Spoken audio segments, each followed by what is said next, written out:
was a movie that got uploaded a few days ago by an excellent YouTube channel that I like to watch known as Coney Gaming. How to Reduce Salt. It's a fighting game YouTuber, and he makes very good stuff. I'm gonna hit the like button before I even watch it, because I know it's good. How do you reduce salt? You guys need to watch this, because you guys be getting mad. Relax, guys. It's just a game. Take it easy. How do you reduce salt? Let's check it out, shall we? Do you like making people feel salty? Oh, yeah, I love making other people salty. It's one of my favorite things. Yeah, he would. Yeah. Like, especially when I can make someone's family salty. So, like, someone's family will travel to a tournament with them or something, and they're right behind them playing. I love that feeling. Okay, that's like a step too far. That's a little psychotic. You got the whole family watching the pools match. They're having a good time in Vegas, and this poor kid is getting mauled by the Evo champion, and you're having a fun time. When I beat them and I see them either crying or they sad or whatever the case may be, that is the best feeling ever, in my opinion.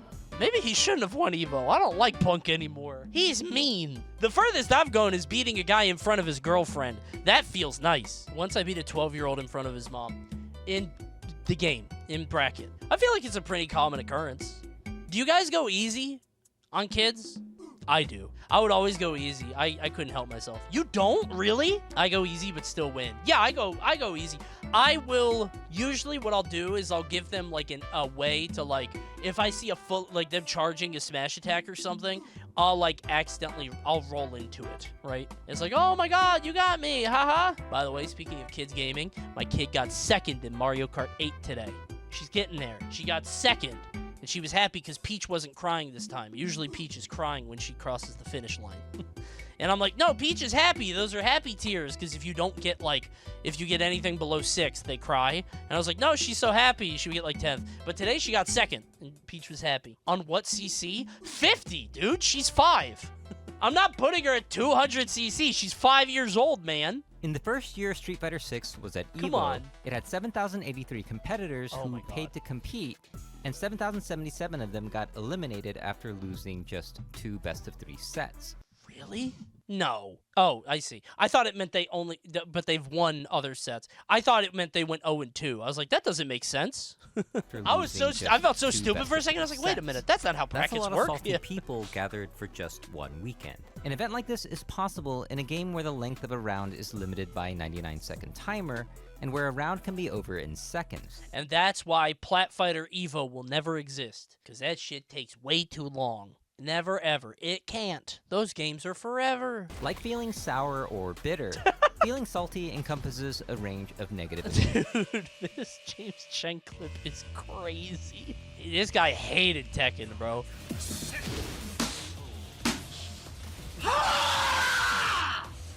Fucking hell! God damn it! Fuck! He's just like me. Dude, Tekken. It's Tekken. Against Dragunov, too. It's been me. Fucking hell! God! Anyway, this goes on for another minute. Tekken's pretty miserable to play sometimes. His chat laughing at him. I am so scared of raging in a game, of showing this much vulnerability. I've never gotten there. I've gotten annoyed and bitchy, but I've never gotten to there. And thank God for that. What's the saltiest you've been in tournament? Probably that Mewtwo King set where he was planking me. That shit was pissing me off. Yeah, it was probably that set. I cried. I was so mad, bro. That was annoying. You got pretty mad at Tekken when you couldn't beat Drags and Devil Jins in rank. That's true. Yeah. I never get like yelling, angry, like I don't get that. I just get like this, like simmering, like, oh my fucking god, this again. Right? Was it Sajam Slam or Marvel Rivals where you got super pissed at chat? Probably the Slam. Oh, it was the guy that wanted me to switch to Modern. Right, that was it. I forgot. The Modern Controls guy, right. I mean, I get people are trying to be nice, and, like, I'm losing, and I'm clearly annoyed about it, but, like, you don't have to take on that energy. Don't worry about me. If it makes you uncomfortable, you can leave the stream. I get it. If you don't like to see the streamer get mad and lose, but that game was pissing me off. Good games, though. You played well. No, I dropped like multiple combos. You did. If you think you're I think that's my thing. I get the type of mad where I'm pissed off at myself because I know I should block low in Tekken, and I know I'm not supposed to do drive rush into 3 light jabs, but I do it anyway. In any competitive game, players will inevitably suffer some form of psychological pain, which sounds bad, but I like to think of it like the inevitability of suffering physical pain in a sport like soccer. But if you're like most people, you probably don't have a coach, and you're probably not going to get a therapist just because you hate Blanca. So is it possible to reduce salt on your own? I mean, you could get, like, cognitive behavioral therapy, right? Like, you could adopt those strategies, and every time you lose to Blanca, like, go for a walk or something, right? Like, The self-help book Feeling Good by David Burns claims that you can alleviate your anxiety, depression, guilt, and anger with a concept called CBT, not closed beta test. oh, shit, it's real! Cognitive behavioral Oh, therapy. shit! Hold on, wait! Actual CBT, wait! Bro! The psych miner going in crazy! That's kind of crazy, wait! I know about CBT, I've heard of it. I don't think I would use it on video games, though. I was making a joke. The core concept of CBT is simple. When your character gets KO'd and you lose in the most unfair way possible, it seems like your saltiness is a direct result of that, but this isn't the case. Burns argues that you first see the thing that happened, but then you process what happened in your brain in what's called your internal dialogue, and that negative interpretation of the event is what makes you feel the salt. Okay, I knew what CBT was, but I've never seen it, like, explained this way. I remember when I was studying psychology, there was this whole idea of, like, do people smile because they're happy, or do they become happy after they smile? Does it, like, release the brain chemical? I don't remember what the answer to that was or whatever. But, like, that feels kind of what this is. Therapists argue that you can prove your negative thoughts wrong by identifying them and pointing out their fallacies, which are known as cognitive distortions. Ain't no way. No, I don't. So is this you telling yourself, like, no, I'm actually very good at the game right after you're losing? Chat tried to do that to me, and I got pissed off. No, Coney, you're so good. A list of 10 cognitive distortions, and calling them out in your internal dialogue is the key to feeling better. Nah, I could never do this, bro.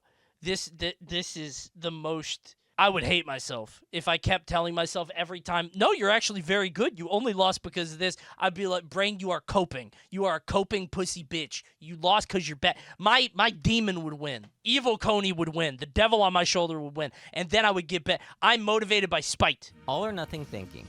After getting eliminated from a tournament without winning a single match, your automatic thought might be, I'm the worst. This is very unlikely to be true. At the same Street Fighter 6 bracket mentioned earlier, the number of people who did not win a single match was 2,657 players. Bro, but imagine a redemption bracket where you find out who the worst player in the room is. I would watch the fuck out of that tournament. But even if you took those players and had everyone play each other in the largest round-robin tournament ever, you would find a last-place finisher, but would that player be guaranteed to be worse than this guy? Or how about this guy? I don't play a whole lot of video games. I wonder if he ever has. Overgeneralization. This is the false assumption that just because something didn't go your way, it will never go your way. One of Kazuya's best moves is his hell sweep because it's too fast to block on reaction. Dude, okay. Tekken, this is one of those moves when I was playing Tekken.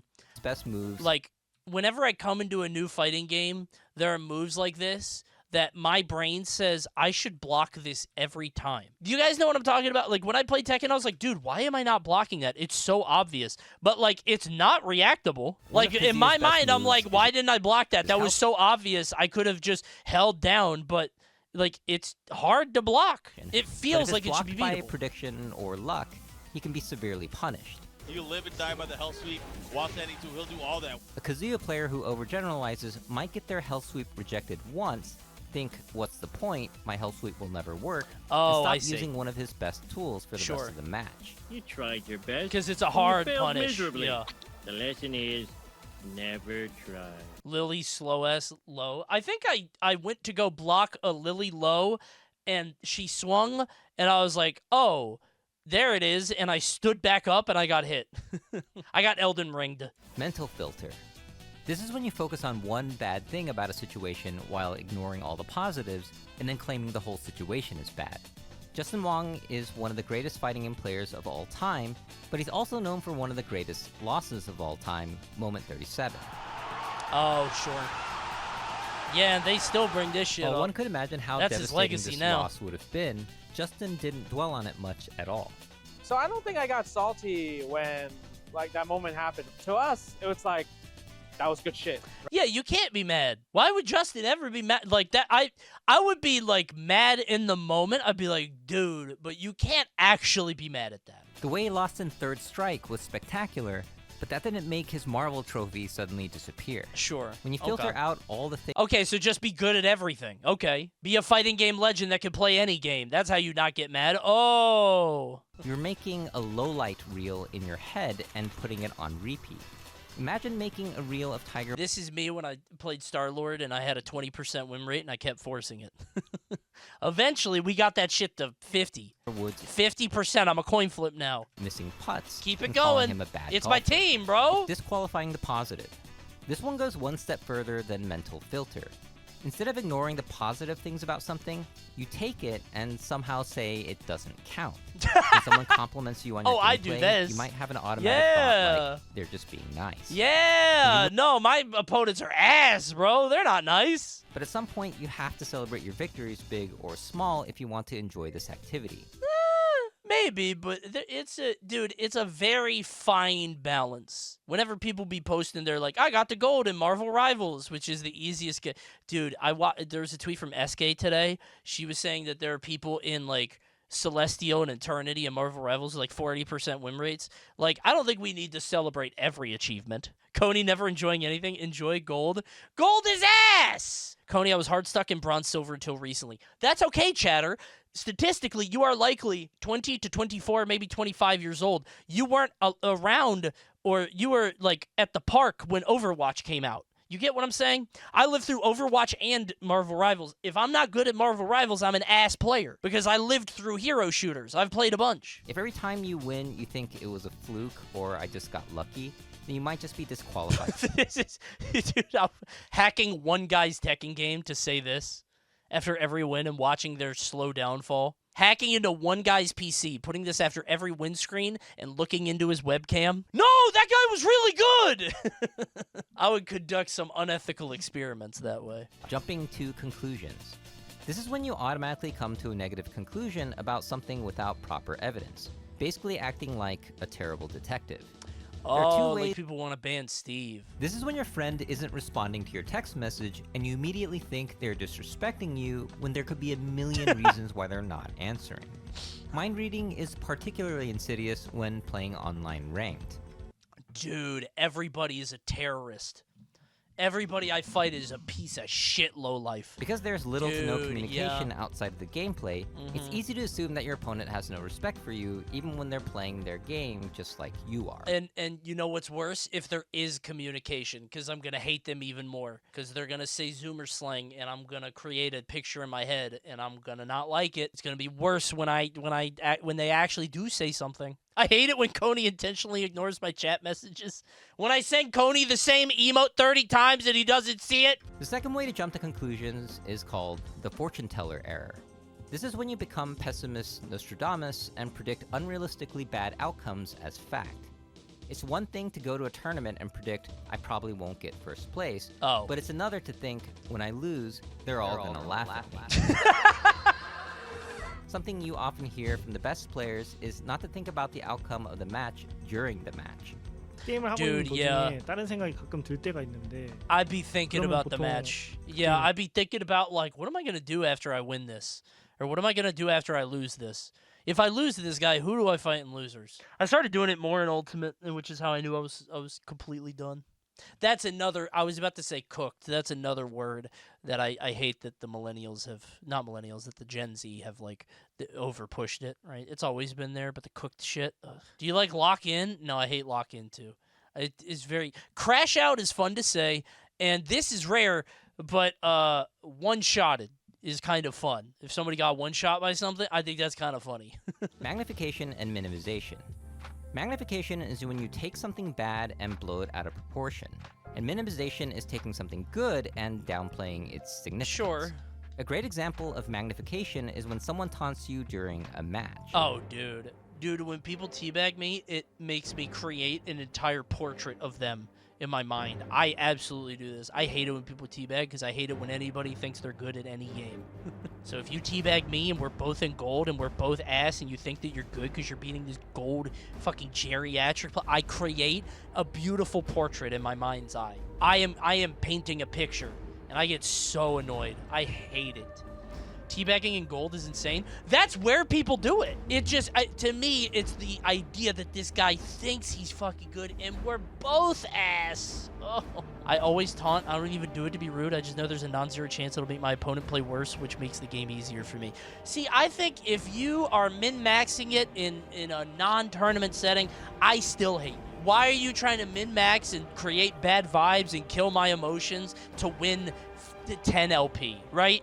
Let's both play the game, see who's better. I don't. Why are you trying to fucking psychologically manipulate me, man? Let's just play the. Why can't you just be better than me? Why do you have to trick me, right? Just pretend they are the actual character. Oh, they're not teabagging me. It's Shaggy doing it. Shaggy's doing that. That makes it worse. I love Shaggy, and he's nice to everybody. Why is he teabagging me? I must deserve it. For a useless thing to become a big deal, Damn, you that need key turns magnification, also known as catastrophizing. Oh my god! Knuckle dude! The reason I hate teabagging is people only do it when they already won. Like, so many people don't teabag in a match. They'll do it, like, when the result is decided, and it's because they're afraid. They only do it at the... You hear me? I hate teabagging. Winning your first match in a tournament is a big deal until you tell yourself that it's not as good as making it out of pools. But you can be like this. And then you make it out of pools, and you're like, well, I went 0-2 out of pool. Yep. You go 9 times. You can say it wasn't 10 times, and so on. I'm going to be... I think one of the biggest hurdles you'll ever jump over as a fighting game player or as a competitor is, like, winning your first tournament, because then you expect that forever. You, like, want to get first forever all the time. Emotional reasoning. This is when you think the way you feel is... It's like hitting jackpot in the first visit of a casino. Yeah, apparently that's the worst thing that can happen to you. Winning big right away. Evidence for the truth of the situation. This isn't to say your feelings should never be trusted. Intuitions rooted in experience can save lives. But your feelings would not pass as proof in a serious court case. How reasonable do you think these automatic thoughts sound? I'm mad at my opponent, therefore they wronged me somehow. This game seems impossible to learn, so it is impossible to learn. Sure. I feel I like felt that I'm way playing about Tekken. poorly, I did. Therefore, I am playing poorly. Oh, dude. Well, that's real. How do you know if you're playing poorly or not? If you are not, that one's real, actually. Who can be the arbiter of this if not you, right? That one's true. Yes. If I feel like I'm playing ass, it's because I'm getting hit and I'm ass. When spoken out loud, these statements sound ridiculous. No, that last one was real. Am I stupid? Tweak says he's playing shit all the time. I think that's real. I think that one's real. Like, but like your shit and somebody else's shit are different shit, right? But that one's real, I think. Should or must statements. The problem with saying I should or must do something is that it creates pressure, guilt, and anxiety. I must train harder. This makes training feel like a burden because it's now an obligation you can fail to uphold. But if instead you were to say, I will train harder, it changes the focus from pressure to passion. There are many alternatives to saying should or must that convey your... I can't trick my brain like this. My brain knows I'm trying to trick it. What the how do you trick your brain into thinking something else, bro? My brain... I can't get past my own brain systems. My brain is a firewall for that, right? My brain is too smart. You can't do that, man. I'm too smart for that. My brain is like, Are you trying to manually override? Your ass. My brain calling me a cornball. Oh, here you go again. Just playing reverse psychology. It must be opposite day. Oh, yeah, man. You're really good. Let's both think it together, okay? I'm Coney's brain, and you could be Coney's heart, okay? Let's both think that you're good together. You're still losing. I will say one thing that did work for me, though. And it doesn't have to do with fighting games, but if there's ever something I didn't want to do, you shift it from, like, I have to do something into I get to do something. Which actually is very good. Like, I have to take out the garbage. But then it's like, I get to take out the garbage and make the house cleaner and the outside cleaner, and isn't it nice to own a home where I get to produce the garbage and put it, like, that's serious. That's good. I get to do taxes. Yeah, you get to get a better understanding of your finances and knock that out until next year. This is the same thing. No, it's not the same. Saying I want to is not the same, because I don't want to do it. I still don't want to take out the trash, but I get to. And isn't it nice to get to do things? That's catastrophic thinking. Oh, we got a CBT expert in chat. Labeling. What if in Street Fighter, instead of saying you lose each time you've lost, it said you are a loser? What's the difference? This change would not go unnoticed because bro is ass. The ass goes off the screen. You get double perfect ass. between losing a game and becoming a loser. Conversely, you can use negative labels on you're certainly others not to a protect winner. your ego, but it generates hostility and prevents self-reflection. If you call your opponent a coward, it's on them to change, but if you call them a defensive player, it's on you. No, they're a coward. They're a pussy bitch who's holding down because they're scared of the world. No. Don't try to gaslight me here. No. You could be a defensive player and a bitch. Somebody's afraid to talk to people on the phone or order their coffee at Starbucks, and now they hold down on Maple. Okay. I need to find a way to beat this guy. Okay. It might feel good to label others, but it won't help. That's me. I put it on. I put the label on. That's me. I did it. That was me. What is it with you and holding down in Rivals 2? It's the one thing it's the one game that I'm pretty good at right now. Oh, I get to look at Maple press the down analog stick. Okay. I am given the privilege of letting her hit me with her unlimited projectiles that will kill me with a Nair at 70 when she inevitably snaps to me. Oh, right. Very wise. Personalization. This is when you I'm starting to think Coney needs a therapist. Yeah? put way too much blame on yourself. They're not tricking me. I was playing against a player, and I was about to lose the set, so I go for this really gimmicky setup, and I win. And I'm like, oh my god, I am so sorry. It turns out when you lose in a tournament set, the last thing you want to hear is the guy apologizing to you. Being the stupid kid that I am, I was like, I'm sorry for saying sorry. Dude. Oh.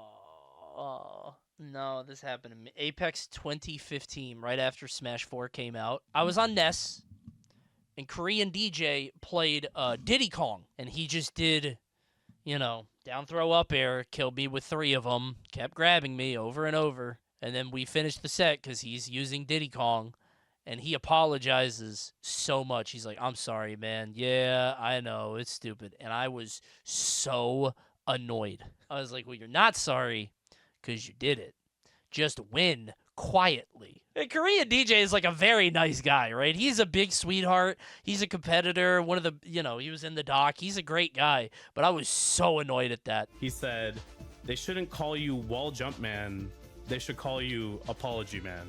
We do this because taking is that where he got the accountability is name? respectful, That's and it's funny. why when accepting a loss, we say things like, Say that again. This loss is all on me. But is anything really the result of one person? Imagine how strange it would be to win a tournament, go on the mic, and just say, this win is all because of me, and I deserve all the credit.